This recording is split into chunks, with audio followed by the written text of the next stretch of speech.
प्रश्न क्रमांक 1। अध्यक्ष महोदय 68,448। अध्यक्ष महोदय छापल्याप्रमाणे। अध्यक्ष महोदय मुंबई नासिक हाईवे, आज अगर आप टीवी शुरू करेंगे तो हेडलाइन में आपको दिखेगा कि ट्रैफिक कोंडी। आज 6 से 7 किलोमीटर लंबी ट्रैफिक की वहां पर लाइन लगी हुई है। अध्यक्ष महोदय, अभी मैं एक सम्मान्य आमदार का ट्वीट देख रहा था, सत्यजीत तांबे। उनको 3 घंटा लग रहा है 30 मिनट का रास्ता क्लियर करने के लिए। अगर आमदारों की ये हालत है, मैं खुद मुंबई से जाता हूं, कम से कम 3 घंटा लगता है। अध्यक्ष महोदय, अगर आमदार की ये हालत है तो सोचिए भिवंडी कल्याण में जो एक नौजवान रहता होगा, वो अगर लोअर परेल में किसी मॉल में आता होगा या सीप्स में आता होगा या बच्चे पढ़ने के लिए आते होंगे तो उनकी परिस्थिति क्या है। अध्यक्ष महोदय, मैं सम्माननीय भूसे साहब का धन्यवाद करूंगा कि एक एक्सीडेंट पिछले हफ्ते हुआ, आपने भी मुझे बोलने दिया, 6 लोगों की मृत्यु हुई। सम्माननीय भूसे साहब रात में वहां गए, आपने परिस्थिति देखा। मैं उन परिवारों के घर पे गया हूं पड़गा में। अध्यक्ष महोदय, एक बच्ची है 16 साल की, वो इतना पानी भरने के बाद भी वो बच्ची चाहती थी कि वो अपना प्रैक्टिकल मिस नहीं करे, तो उसने, और एक 22 साल की बच्ची है जो न्यूरो साइंस पढ़ रही थी, परदेसी फैमिली की, वो दोनों बच्चियों ने तय किया कि आज रिक्शा नहीं जा सकती तो हम काली पीली टैक्सी करेंगे ताकि हम एक दिन की भी शिक्षा मिस नहीं करें। वैसे 6 लोगों की मृत्यु हुई, उसके पहले एक मृत्यु हुई। भूसे साहब, आपने परिस्थिति देखी, और इसका जिम्मेदार कौन है? इसके जिम्मेदार सरकार है। क्यों?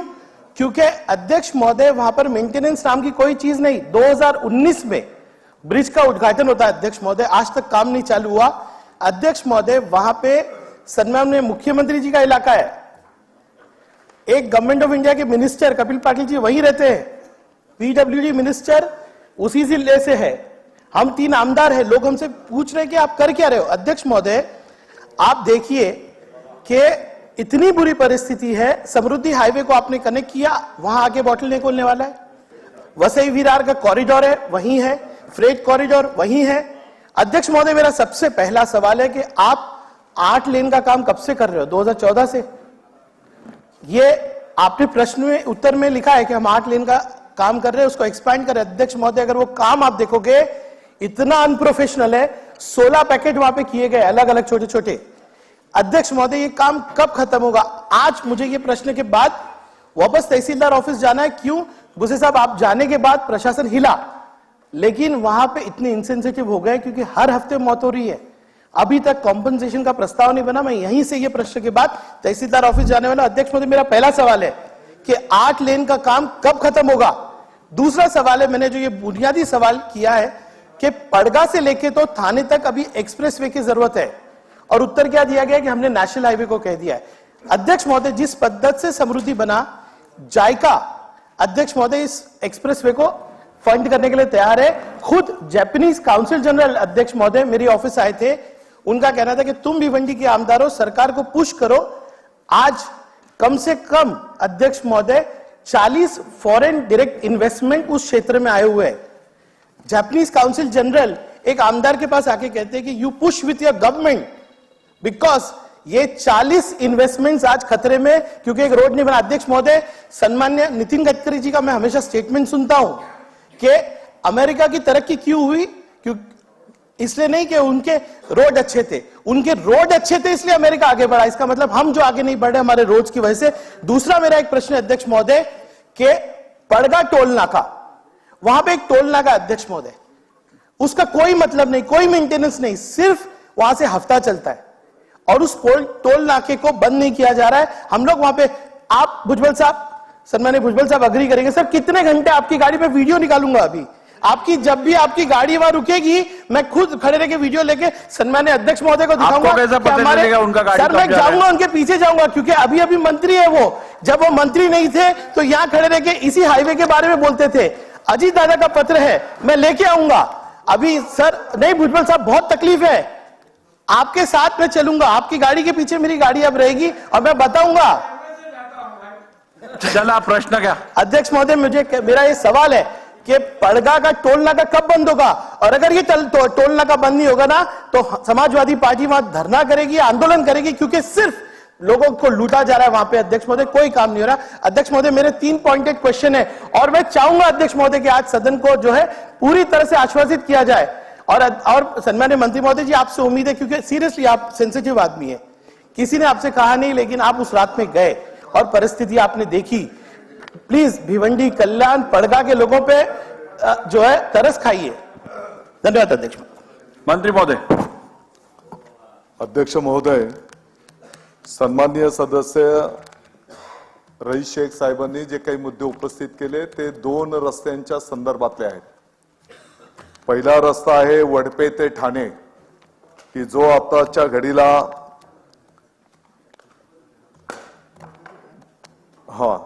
आणि दुसरा जो आहे तो वडप्यापासून पुढे नाशिककडचा तो नॅशनल हायवे मध्ये आहे आणि म्हणून वडपे ते ठाणे म्हणजे भिवंडी बायपास। आताच्या घडीला हा जो काही रस्ता आहे हा अस्तित्वातला रस्ता 4 पदरी आहे, साधारणतः 21 किलोमीटर लांबीचा हा रस्ता आहे। आणि अध्यक्ष महोदय, आपल्याला माहिती आहे की भिवंडीच्या या रस्त्याच्या लगत मोठ्या प्रमाणात गोडाऊन्स आहे आणि या गोडाऊनच्या माध्यमातून संपूर्ण भारतभर जड वाहनांच्या माध्यमातून मोठी ट्रॅफिक त्या ठिकाणी असते। सदस्य महोदयांनी ज्या काही भावना व्यक्त केल्या की ही वस्तुस्थिती आहे की त्या ठिकाणी ट्रॅफिक मोठ्या प्रमाणात जाम होत असते आणि म्हणून या संदर्भामध्ये भारतीय राष्ट्रीय राज्यमार्ग प्राधिकरण यांनी हा वडपे तो ठाणे हा जो काही रस्ता आहे या राष्ट्रीय महामार्गाच्या दर्जोन्नतीसाठी महाराष्ट्र राज्य रस्ते विकास महामंडळाला 16 जून 2021 ला तो रस्ता हस्तांतरित केलेला आहे आणि उद्योजक म्हणून हा रस्ता त्या ठिकाणी प्रदान करण्यात आलेला आहे। महामंडळाच्या माध्यमातून या 4 पदरी रस्त्याचं काम 8 पदरी रस्त्यामध्ये करण्याचं काम प्रगतीपथावर आहे आणि साधारणपणे ऑगस्ट 24 पर्यंत हे 8 पदरी रस्त्याचं काम त्या ठिकाणी निश्चितपणे क्वालिटीमध्ये पूर्ण केलं जाईल आणि मला वाटतं की ही जी काही रहदारी ट्रॅफिक आहे ही निश्चितपणे सुरळीतपणे त्या ठिकाणी प्रगतीपथावर जाईल। आताच्या घडीला या रस्त्याच्या कामाचं 30% काम त्या ठिकाणी पूर्ण करण्यात आलेलं आहे, तरी पण तातडीने आपण काय उपाययोजना करू शकतो त्या दृष्टिकोनातून अध्यक्ष महोदय मी स्वतः त्या रस्त्याला सर्व अधिकाऱ्यांच्या उपस्थितीमध्ये भेट दिली आणि म्हणजे दुर्दैवाने नॅशनल हायवेवर आपण जो अपघाताचा जो मुद्दा या ठिकाणी उपस्थित केला तो पडग्याच्या पुढे म्हणजे तो नॅशनल हायवे मध्ये तो भाग येतो आणि त्या ठिकाणी तो अपघात पण त्या दिवशी झालेला होता। तर तिथे पण मुख्यमंत्री महोदयांच्या आदेशानुसार मी स्वतः पण त्या ठिकाणी भेट दिली आणि ते जे काही अपघात झाले त्या संदर्भातला प्रस्ताव सुद्धा जे विद्यार्थी होते त्यांचा जिल्हाधिकारी कार्यालयामध्ये त्या ठिकाणी प्राप्त झालेला आहे आणि पुढचाही निर्णय त्या ठिकाणी केला जाईल। अध्यक्ष महोदय, हा जो भिवंडी बायपास आहे ही वस्तुस्थिती आहे की त्या ठिकाणी ट्रॅफिक मोठ्या प्रमाणात असल्यामुळे आणि आताच्या घडीला 4 पदरी रस्ता अस्तित्वात असल्यामुळे ट्रॅफिक जाम होत असते आणि म्हणून काही तातडीच्या उपाययोजना आम्ही त्या ठिकाणी केलेल्या आहेत। त्याच्यातली पहिली उपाययोजना की जे काही खड्डे आहेत आणि पावसामुळे आणखी ते खड्डे मोठे होतात आणि ते खड्डे चुकवण्याच्यासाठी ट्रॅफिक त्या ठिकाणी परत जाम होत असतो आणि म्हणून ताबडतोबीने हे जे खड्डे आहेत ते बुजवण्याचा निर्णय आम्ही त्या ठिकाणी केलेला आहे। या 21 किलोमीटर मध्ये मध्ये मध्ये कट होते आणि मग ती वाहनं मध्येच उजवीकडे वळण्याच्यासाठी किंवा तिकडनं समोरनं आलेलं वाहन इकडे वळण्याच्यासाठी परत तो ट्रॅफिक जाम करायचा, त्याच्या पाठीमागची पण ट्रॅफिक जाम करायचा आणि समोरची पण ट्रॅफिक जाम करायचा आणि म्हणून असे साधारणतः एक 24-25 ठिकाणी जे कट होते ते कट बंद करण्याचा निर्णय आम्ही त्या दिवशी केला आणि ते कट सुद्धा आता बंद करण्यात आलेले आहे। जी काही ट्रॅफिक आहे ज्याला वळण पाठीमागे जायचं असेल तर त्यांनी पुलांच्या माध्यमातून जो अंडरपास आहे त्या अंडरपासचा वापर करून त्या वाहनांनी त्या ठिकाणी त्याचा वापर करावा असं त्या ठिकाणी सांगण्यात आलेलं आहे।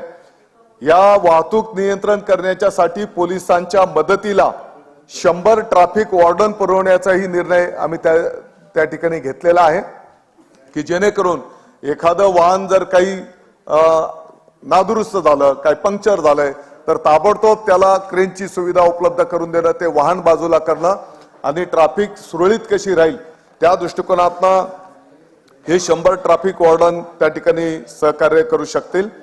काही क्रेन्स आणि गस्ती पथक पण निर्माण करण्याचा निर्णय आम्ही घेतला आणि त्याची अंमलबजावणी या आठवड्याच्या पासून आपण त्या ठिकाणी सुरू केलेली आहे. मोठी जी अवजड वाहनं आहेत तर यांचं एक काही वेळ मर्यादा असली पाहिजे की जेणेकरून जो आता आपण जसा उल्लेख केला की अपडाऊन करणारे अनेक लोक आहेत ठाणे मुंबई शहरामध्ये ते येत असतात आणि म्हणून हा जो पीक पिरियड असतो या पीक पिरियड मध्ये मोठी जड वाहनं त्या रस्त्यावरनं जाणार नाहीत. किंबहुना त्यांच्यासाठी एक विशिष्ट लेन उपलब्ध करून दिली जाईल आणि लहान जी वाहनं आहेत त्या लहान वाहनांना एक स्वतंत्र लेन उपलब्ध करून त्यांना ती सोय त्या ठिकाणी उपलब्ध करून देण्याचाही निर्णय त्या ठिकाणी करण्यात आलेला आहे. आणि म्हणून एक जो पाईपलाईनच्या लगतचा महानगरपालिकेच्या मुंबई महानगरपालिकेच्या मालकीचा जो रस्ता आहे त्याचाही ऑथराईज परवानगी घेऊन त्याचा सुरक्षेला बाधा न येता त्याचा वापर आपण करू शकतो का की जेणेकरून एक थोड्या थोड्या प्रमाणात या गोष्टीचं निराकरण करण्याच्या दृष्टिकोनातनं हे सर्व प्रयोग आम्ही त्या ठिकाणी करायला घेतलेले आहेत. आणि आपला दुसरा जो मुद्दा आहे की लॉंग टर्मचा जर विचार केला ज्या पद्धतीने समृद्धी महामार्ग आता 2 टप्पे त्याचे कार्यान्वित झाले, तिसरा आणि चौथा टप्पा जेव्हा वडप्यापर्यंत त्याचं साधारणतः मे 24 पर्यंत काम पूर्ण होणार आहे तर निश्चितपणे या रस्त्याचं महत्व पाहता मला वाटतं की एलिव्हेटेड हायवे पण आपल्याला करता येईल का एक्सप्रेसवे तर त्याच्याही दृष्टिकोनातून सकारात्मक विचार आपला विभाग करतो आहे.